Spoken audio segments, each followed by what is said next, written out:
24 people are searching for a new home because of a fire at an apartment complex. Thanks for joining us. I'm Kim Christensen. I'm Tom Green. There's new video showing that fire when it started in Loveland last week. A neighbor's camera captured it. It was around 2 in the morning last Tuesday. This is all near Thompson Valley High School. Our 9 News Northern Colorado reporter Amanda Gilbert spoke to a family member of a man who's now looking for a new home. You can see where the fire started on the first floor, kind of past this fence. The property manager says no one was hurt, but some people lost their pets, and her son lives here. A neighbor's camera captures how quickly the fire grew at this Loveland apartment complex near 3rd Street and Dotsero Drive. He just went, "Mom, the building's on fire, get here." Vonda Holt's son and his family live here, along with about 24 people. Because a lot of these families are just living paycheck to paycheck. Okay. Oh, it's so hard to look at, knowing, it was all their stuff. And her son lost everything. it's just so sad, to see everything just burnt. The property manager says her son actually ran to neighbors' doors as the fire grew, making sure everyone got out safely. He came out first and then went back in to wake up other neighbors. Now Vonda's trying to help her tenants find new homes. This building may need to be torn down and rebuilt. But I still have 4 tenants that don't have yet and are struggling still. In Loveland, Amanda Gilbert, 9 News. Of course, firefighters continue to investigate the cause. They've not ruled out arson or saying that it may have been an accidental fire. Another beautiful spring day before some afternoon storms are rolling in. Our photojournalist Tom Cole caught some Avs fans out earlier this afternoon, enjoying the flowers and everything around Ball Arena. Everything's blooming and flag just gently blowing. Yeah, it all seems pretty calm, whereas in about 3 hours, Game 3 is going to be taking place there. It is going to be nuts, especially with what we expect to happen there tonight. Let's get over to Kathy and talk about this Corey's in. Kathy was over there a minute ago. Corey, what's happening to our weather? It was pretty calm. You like that TV magic? I don't know what happened. That was flip. something. Yeah, we're giving Kathy the night off. It's all right. I got this covered here for you. We're watching for some severe weather tonight out on the eastern plains. You can see it already happening here in western Kansas and a little bit in southeast Colorado as well. That's kind of the focal point for this. There is a severe thunderstorm watch, our first of the season, here in place until 10 o'clock tonight. It does include a few counties here in Colorado and all of western Kansas.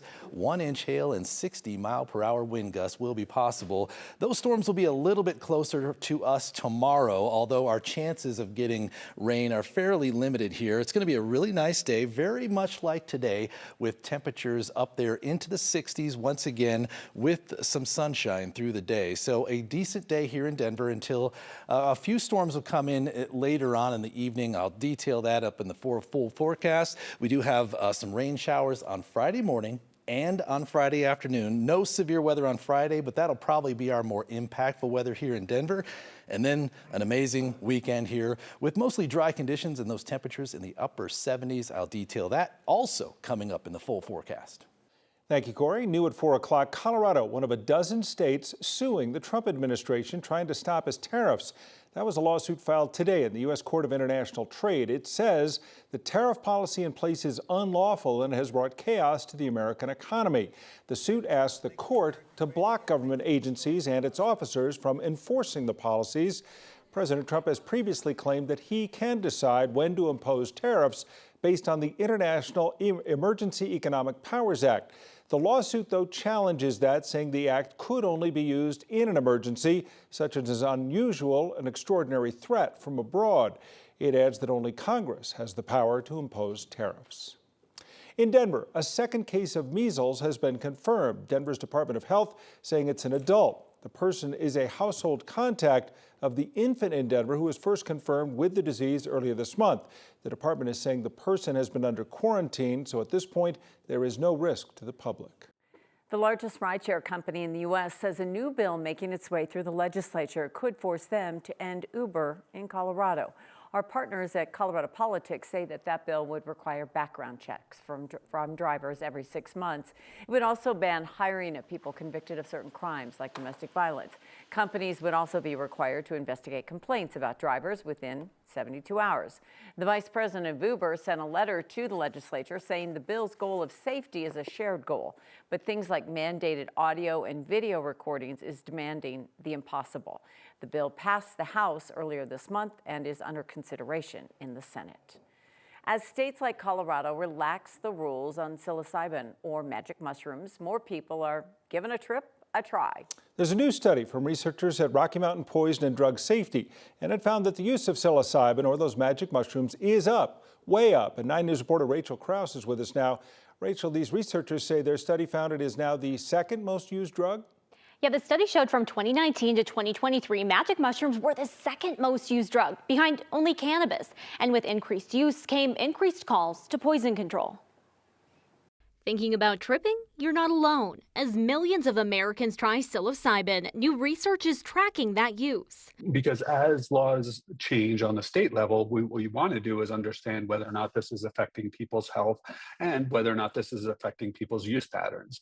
And that is what we found. Dr. Andrew Monti is the Associate Director of Rocky Mountain Poison and Drug Safety. He's also the senior author of the study that looked at magic mushroom use in the U.S. from 2019 to 2023, just as laws were starting to change.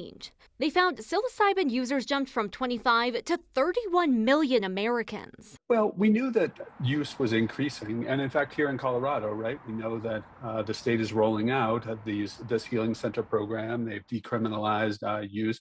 And so we expected the numbers to go up, but it was certainly higher than we expected. Certainly, we didn't necessarily expect this to be higher than opioid use or methamphetamine use. Young people are tripping, and so are older adults. As use climbed higher, so did calls for help. Yes, absolutely. We've seen an increased number of calls to the Poison Center. But I would also say that we know that use is higher amongst people with moderate and severe depression and moderate and severe chronic pain. And that may suggest actually that people are starting to self-treat with this drug, and that can be risky. Even with that spike in calls, Dr. Monti says they're not concerned. Last year, Rocky Mountain Poison and Drug Safety took 74 calls about it, from heart racing, medication interactions, and kids being exposed. Still, Dr. Monti says as magic mushroom use keeps rising, more research is needed. Monitoring and talking more about who's using, how much, and how it goes will help them better understand psilocybin use, while sharing information that can help ensure your trip doesn't turn sour. Plan your trip and talk to your physicians about this. There may be benefits to this treatment, but you have to do this in a way that is going to have a safe environment so that you don't put yourself in a dangerous situation. Dr. Monti says, given that Colorado is becoming a national leader on magic mushrooms and its use, he says this research is critical, especially considering how much psilocybin is now being used. But he says there aren't good systems yet to monitor patient outcomes. He says they're leading the way in developing systems to monitor this, both the good and the bad. He said plan your trip, which I thought was interesting, but it also, that's easier said than done, isn't it? Yeah, but I mean, I think he's just saying that, like, if this is something you're going to be considering, whether that's for a medication or even for fun, you want to make sure you're talking to your doctor and just making sure that, like, you don't have medications that are going to negatively interact with your mushrooms, making sure you don't have a health condition that could cause something to go awry, because we want people to be safe and not get hurt. Right. It's the young people, I think, that are experimenting that probably aren't planning, if you will. Sure, but use is up in every age group that they looked at. So this isn't just, 18-year-olds who are just giving things a try. This is older Americans too, and they say that, they might be taking more medications, things that you've got to be concerned about. Yeah. Ooh. Much more to study, and they'll need more time to study a lot of it as well, Rachel. Yeah. Thanks. Right now, Avalanche fans and hopefully the Avs are getting ready for the first playoff home game this year. Game 3 with the Stars will get underway at or around 7:30, and all signs point to Gabe Landeskog returning to the NHL ice tonight. Like a playoff game needed any more emotion. This morning, Jared Bednar sure made it sound like the captain's going to be out there tonight, returning after 3 years of surgeries, disappointment, and a lot of hard work. Our John Treach is going to join us from Ball Arena later this hour with more on the Avs, the captain, and what's not lost here, of course, is this is a pivotal Game 3 of a series. Yeah. Home ice is at stake for the Avs. They went to Dallas and got a win. Now they have to defend the home ice at Ball Arena. The reaction is going to be everything to see it. I heard some discussions on the radio today about the loudest Ball Arena's ever been. Yeah. And I go back to the 2001 Game 7 of the Stanley Cup Final. Some of these Nuggets games. There have been a lot of moments, but for the moment to be either before or during a game when Gabe Landeskog returns. That's going to be big. Going to be big. More on that coming up a little bit later. In Green Bay, they're counting down to the NFL draft. That gets underway tomorrow night. Only a couple thousand fans will actually be there at Lambeau to see the draft action up close.